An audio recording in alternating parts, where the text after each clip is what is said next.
Oh boy, we have a trailer here for Arcane. Arcane Season 2 is finally happening. I saw a teaser yesterday, which had some people reacting weirdly on Twitter. Like, when do they ever react normally on Twitter? That's another story. I've been waiting for this show for 2 years now, and I knew that it was going to take some time, but it's finally here, and we're about to watch the trailer. Let's see what it is that Riot has been cooking for what has, I suppose, been the best video game adaptation so far. Your council is dead. Oh. You walk along the edge of danger. Wrath must be met with wrath. He smelled dead. Is that the implication? You will have justice. Oh, she got the net. The gun underneath.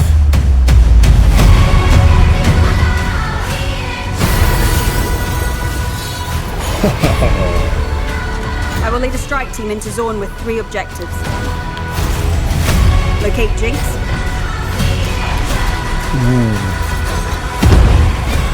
Dismantle Shimmer. The rat And bastard. neutralize any agents still loyal to Silco. Oh, they got a shrine? My sister is gone. Warwick is on the hunt.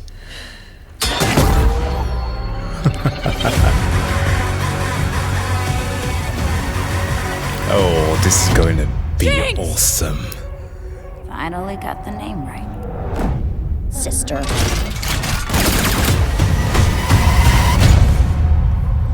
Ooh, this is gonna be fun.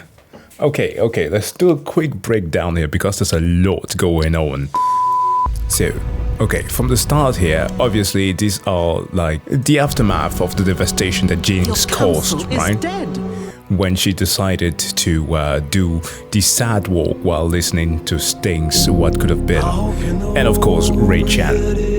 Let's remember him. She nuked the council, given the, let me put some subtitle here, the wording, your council is dead. However, in the trailer, we have yet to see anything on either Victor, Jace, who was present, nor Mel. Mel, who directly took that blow. And I wonder if she's alive. Because, well, it's kind of funny. See, she was wearing that golden attire, or one could say her tattoos, and they might be serving a different purpose than just cosmetic, right? Because there's been speculation, at least from what I could remember some years ago, about the fact that they could have been something tying her or somewhat with her lineage, perhaps on her dad's side, to the Solari. So for those who do not know, who are not exactly versed in League lore, in the Legend of Runeterra teaser for Mount Targon, there is this depiction of the two sides. You have those who worship the sun and those who worship the moon, and the name is pretty self-explanatory. And of course, that could have served as something that, some mage ability that could have aided her in surviving that blow. There is also I do believe one of the composers. Yes, one of the composers of the song What Could Have Been. I remember that one. I literally have it on one of my playlists, so I've listened to that quite a bit. Who did the construction of it? Few moments. Yep, this is the one. Before the next rocket.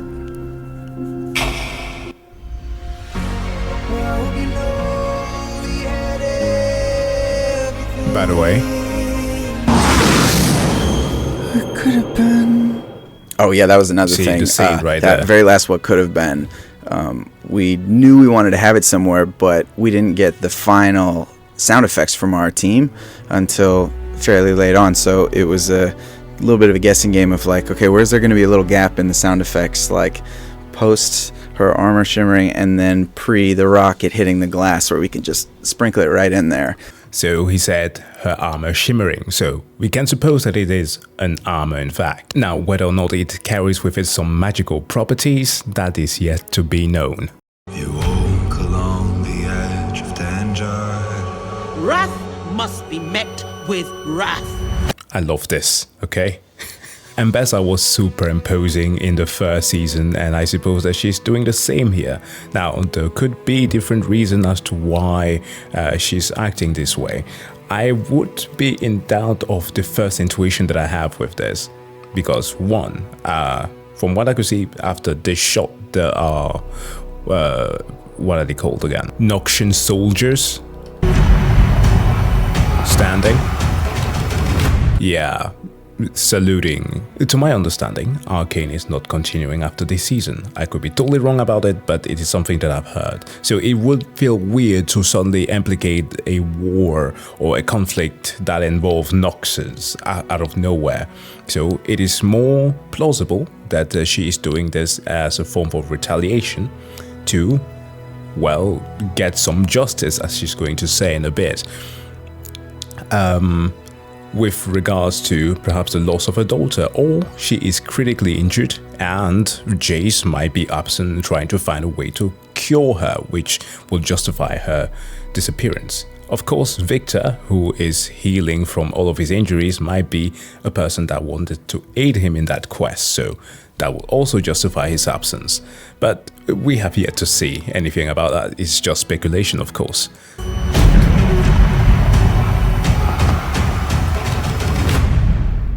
You will have justice. We'll have justice. Notice Caitlyn's gun. We have down here the net that fires, so quite the upgrade. Some hex tech stuff going on there. So Jace has been hard at work to buff the enforcers. That's cool. And we got a proper gauge just like in the game. But this could then be a different glove, right? Because remember, oh god, what was her name? The chick who had a fist fight with Vi. Savika. Jeez, she was awesome. Kind of a crude person, but she was cool. She broke one of the gloves. So yeah, it's gonna be interesting to see how this turned out. And the badge. If we go back, this was a badge. So I'm not sure if this is something that is given to special officers or just any officer in the Piltover enforcers.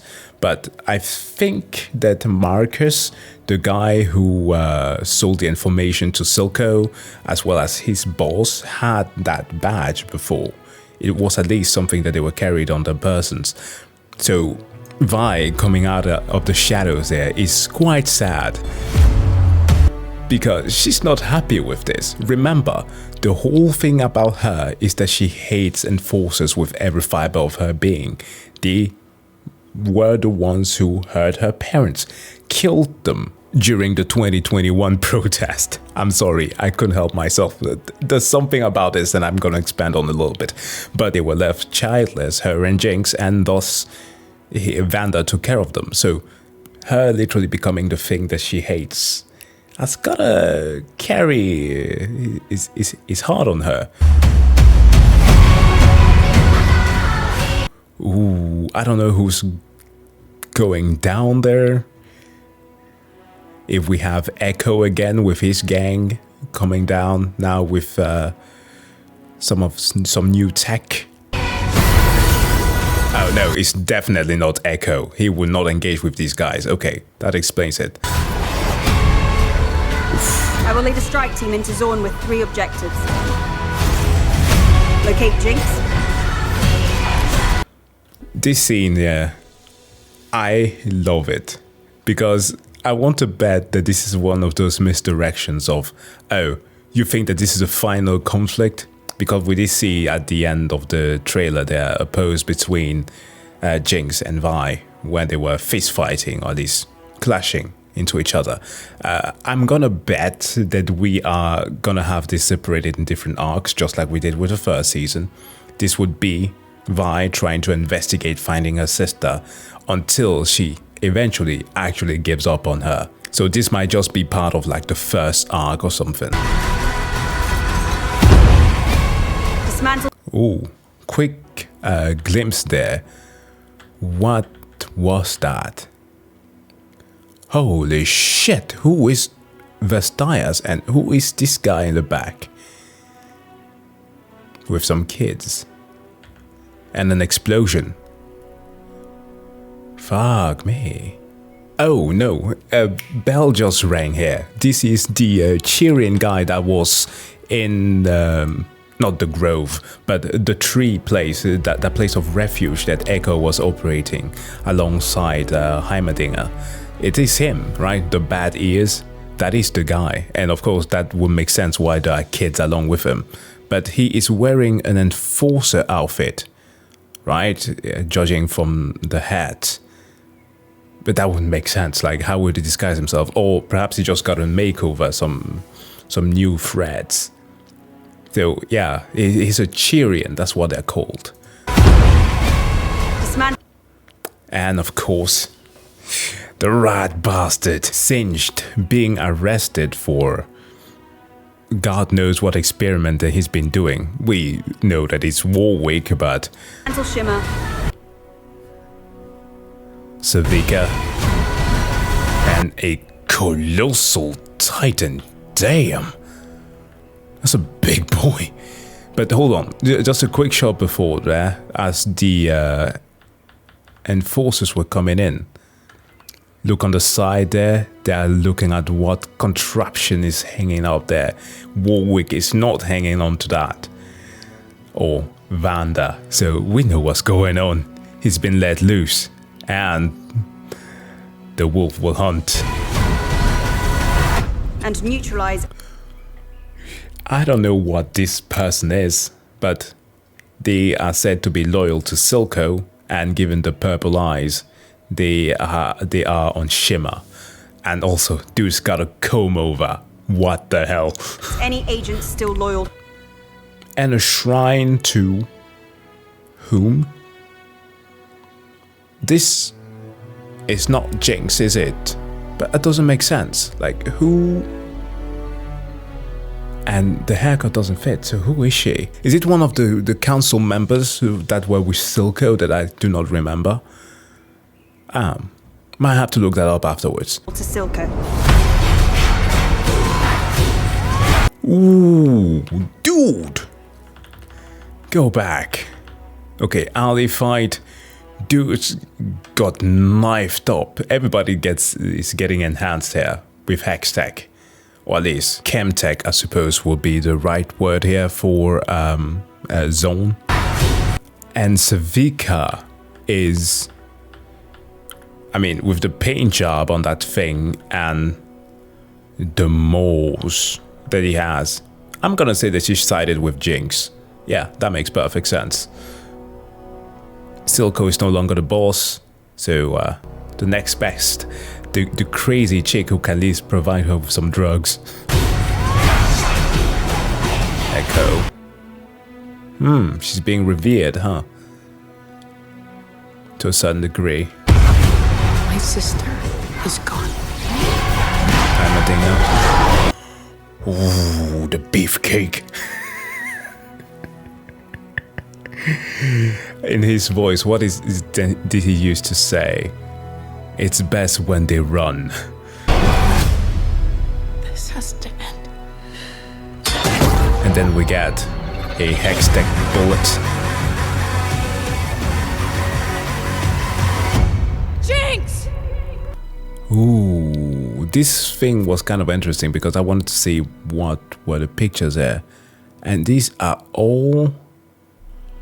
Oh no, Jinx is still as mind-broken as ever, of course. Why, what would be the difference? Yeah, she is depicting her and Vi, right? This is her in a loving relationship. I guess the monkey, what does it say, Pow? Yeah, the monkey that blew up. Yeah. Fine. Oh, it is her life. What do you know? See Vanda carrying the both of them after the protest, or the riot, should I rather say. Vi and her growing up in Zaun. And then suddenly how they start breaking apart, the incident that killed her friends. I can't make up what these beasts are, but oh, this could be Vanda. Yes, that's true. The transformation.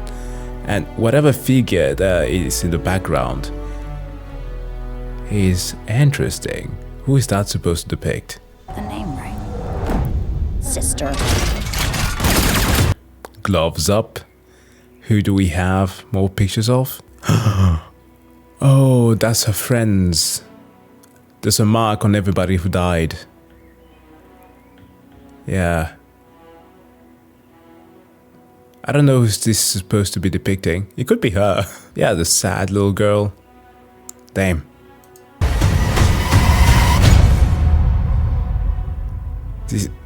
Okay. This is my breakdown of this entire thing. It's going to be interesting what we'll get to say in November. But I will definitely see you at that time because I will be making reactions videos on the series. You bet. But before we end, there was a weird thing that happened when the teaser was revealed yesterday. Some people got mad over Vi's outfit as her becoming an enforcer and everything.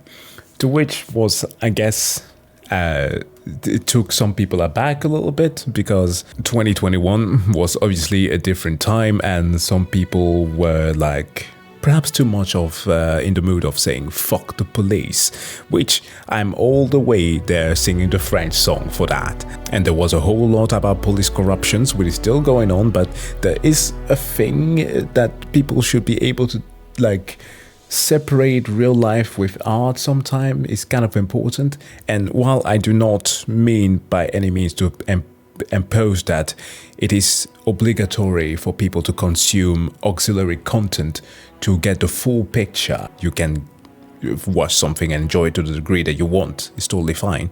But like, you can't be mad at something that is pre-established and be like, oh no, this is not the direction that things should be going. Like, Vi was meant to be an enforcer, a popo, always. That was meant to happen. Anyways, guys, hopefully this was a little bit insightful for you. And if you liked it, don't forget to hit that like button. We shall have a wonderful evening. See you guys in the next one. Bye.